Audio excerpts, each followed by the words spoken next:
ఈరోజు మరి వేసంగి ధాన్యం రైతులకు వచ్చింది. ఇప్పటికే 20-30% ధాన్యం రైతుల చేతికి వచ్చి మరి వాటిని అమ్ముకోవాలి. ఇవాళ వాతావరణ పరిస్థితులు బాగాలేవు రాష్ట్రంలో.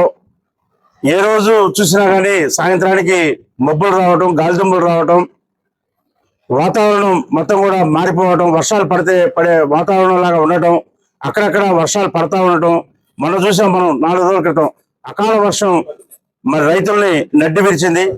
మరి ఈ నేపథ్యంలో ఎవరైతే ధాన్యం పండించిన రైతులు ఉన్నారో వాళ్ళు మరి ఈ ధాన్యాన్ని, వేసంగి ధాన్యాన్ని ఎప్పుడు కూడా దాచే పరిస్థితి ఉండదు రైతుల దగ్గర. వచ్చిన తర్వాత ధాన్యాన్ని వెంటనే మరి వాళ్ళు మిల్లర్లకు తరలించి లేదంటే దళారీలకి అమ్ముకునే పరిస్థితి ఉంటుంది. మరి వాళ్ళ ఈ రాష్ట్ర ప్రభుత్వం ఇప్పటికీ మరి ధాన్యం వచ్చి సుమారుగా 10-15 రోజుల నుంచి ధాన్యం వస్తూ ఉంది రైతులకి. ఇవాటి వరకు కూడా ఆర్బీకేలను యాక్టివేట్ చేయడం కానీ, సివిల్ సప్లైస్ కార్పొరేషన్ యాక్టివేట్ చేయడం కానీ, రెవెన్యూ వాళ్ళ పర్యవేక్షణ కానీ ఎక్కడా ఈ రాష్ట్రంలో కనపడట్లా. ఇవాళ రైతాంగం మొత్తం కూడా దిక్కుతోచిన పరిస్థితిలో ఉన్నారు. ఇవాళ జగ్గైపేట నియోజకవర్గంలో చూసుకుంటే ఏ గ్రామానికి వెళ్ళిన రైతులు ఏమంటే ధాన్యం చేతికొచ్చింది, కళాల్లో ఉంది, మరి ఎండ పెడదామంటే ఏ రోజు వర్షం పడుతుందో తెలియట్లేదు, మేము ఆర్బీకే పోతే సమాధానం చెప్పట్లేదు, మాకు మరి చాలా ప్రతిబంధకాలు ఉన్నాయి, జీపీఎస్ ఉన్న వెహికల్లో మాత్రమే ఈ ధాన్యాన్ని మిల్లులకు పంపించాలని చెప్పి అంటున్నారు. జీపీఎస్ వెహికల్స్ ఇంతకుముందు అంటే కాంట్రాక్టర్ వ్యవస్థ ఉండేది, ఇవాళ కాంట్రాక్టర్ వ్యవస్థ కూడా లేదు. మేము ఎలా పంపించాలి అంటే ప్రతి రైతు కూడా అతనుకున్న ధాన్యాన్ని ఒక 100 బస్తాలు 200 బస్తాలు ఉంటే దానికోసం అతను జీపీఎస్ కొనుక్కోలేడు.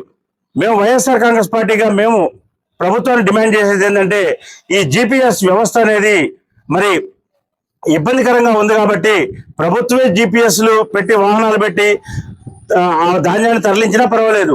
లేదు, రైతు తనకు పండిన ధాన్యాన్ని తను తీసుకెళ్తున్నాడు కాబట్టి, ఆల్రెడీ ఈ క్రాప్ అయ్యి ఉంది కాబట్టి, ఆర్బీకేలో నమోదు చేసుకుంటున్నారు కాబట్టి, ఆర్బీకేలోనే మాయిశ్చర్ పర్సంటేజ్ అంతా కూడా తెలిసిపోతుంది కాబట్టి అక్కడి నుంచి పంపించే వెహికల్లో, రైతు వెహికల్లోనైనా సరే అతను కావాల్సిన మిల్లుకి ఇచ్చారు మీరు అవకాశం. రాష్ట్ర ప్రభుత్వం ఏ మిల్లుకి కావాలంటే ఆ మిల్లుకి తోలుకునే స్వేచ్ఛ రైతుకి ఇచ్చింది. ఇచ్చినప్పుడు అతను సంబంధించిన ట్రాక్టర్లోనే పంపించుకోవడానికి అవకాశం ఇవ్వాలి తప్ప జీపీఎస్ ఉన్న వెహికల్లోనే అని అక్కడ దాకా మిల్లు దాకా వెళ్ళిన వెహికల్స్ కూడా రిటర్న్ పంపిస్తూ ఉంటే ఇవాళ రైతుల పరిస్థితి అగమ్యగోచరంగా ఉంది. ఇన్ని ప్రతిబంధకాలు ఉన్నాయి. మాయిశ్చర్ 17% కన్నా ఎక్కువ ఉంటే మేము తీసుకోము, ఉంటే కనుక పర్సంటేజ్కి 1 కేజీ లెక్క మేము కట్ చేస్తామంటే ఇవాళ పచ్చిధాన్యం ఇవాళ సుమారుగా 25-30 మాయిశ్చర్ ఉంది. ఇవాళ ఒకవేళ ఆరబెడదామంటేనేమో కాటాలో తేడా వస్తుంది, రెండోదేమో వాతావరణం సహకరించట్లా. మరి ఈ నేపథ్యంలో ముందు చూస్తే నొయ్యి, వెనక చూస్తే గొయ్యిలాగా ఇవాళ రైతు పరిస్థితుంది. కాబట్టి ఇవాళ మార్కెట్లో ఒకవేళ అమ్ముకుందామంటేనేమో 1300-1400 కూడా కొనే దిక్కు లేదు. దళారీలు మొత్తం కూడా స్వైర విహారం చేస్తూ ఉన్నారు. దళారీలు ఎక్కడికక్కడే రైతుల దగ్గర ధాన్యాన్ని 1300-1400కి కొనుక్కొని వాళ్ళు మళ్ళీ కొంతమంది తెలంగాణకు పంపిస్తూ ఉన్నారు. తెలంగాణలో పరిస్థితి చూస్తే రైతులకు చాలా ఆకర్షణీయంగా ఉంది. ఎందుకంటే వాళ్ళు 1730 రూపాయలు గిట్టుబాటు ధర ఇస్తున్నారు.